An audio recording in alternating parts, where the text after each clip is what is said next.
It was really a lot to do with my family and my upbringing that really connected me to the land. My great-grandmother was a farmer.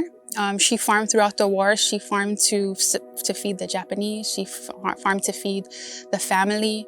And learning a lot of stories about the plants that she used to grow. One year she won the largest dogu of Malesso, which was something my dad's brothers used to tell me, like, they would have to help her dig it because it was so big. They would have to, three brothers have to carry it onto the truck bed because it was that big. More recently, I'm really trying to collect a lot of these old strains because they're getting lost, with the introduction of things like babui pigs. They really, farmers are saying that we're having less of these types of varieties because the pigs are eating them up. So if we don't save them, we don't protect them in like an enclosed area, the pigs will just get to them. So it's really been my passion to collect a lot of these and plant it out and share it so that it keeps going. Because of course, dogu is very culturally significant. Every December we enjoy it during the novenas, and it's something that really brings us together. So food sovereignty is really a movement towards taking our food and our culturally significant foods and being really aware of the impact that it has in our environment and also culturally. So it's not really about everybody planting their own food.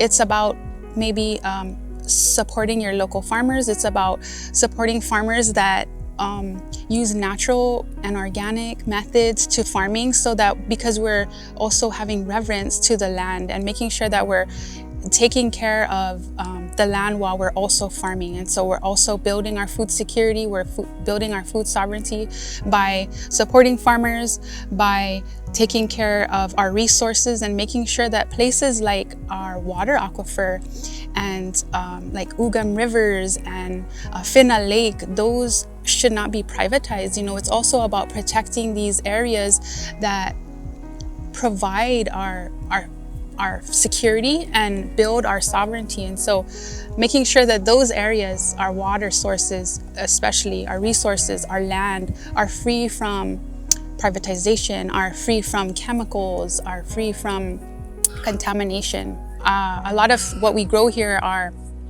traditional crops like dogu, suni, mendoka, lemai.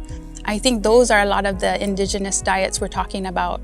I think about my grandma, my nana, who lived until she was 101 years old. And I think about her lifestyle. She was a lanchera, she planted her own food, she collected her own firewood. And so, those are really what helped her to be strong and, live long. Westernization, colonization has really pulled us a little bit away from our land, right? A lot of people are disconnected from their ancestral lands because a third of our island has been taken over by, the militarization, but also to make way for colonization, right? And so that has disconnected us. And we're now suffering from a lot of lifestyle diseases because of living this Western type life, right? We're seeing that it has bad effect on our health, and people have moved away from the land for convenience almost. And so my passion and purpose right now is to really connect our youth back to our land so that this next generation can continue to grow and perpetuate a lot of our cultural traditions and know our foods. Our food is what brings our language, communicating what is suni and is taro, lemai is breadfruit, having those conversations with the youth, instilling language, it's instilling place-based learning to really strengthen an individual, a child, to know who they are.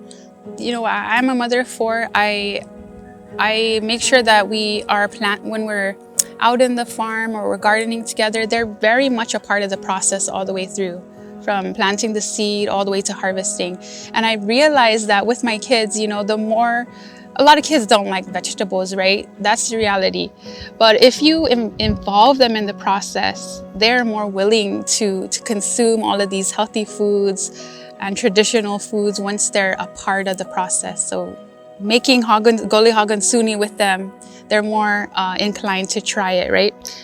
So a lot of the work that we do here at Triton Farm is also invite a lot of the youth over to come and get that experience hands-on in the soil, in the dirt, to maintain that sacred connection and bring them back to the land, ground them into the land, and really place-based learning. And so those experiences for me, like I explained as a youth, it really molded me as an adult, what I want to do with my life and how I want to see the future with my kids. And so giving the youth more opportunities with planting, with farming, with learning sustainability and the importance of consuming local foods is the mission here.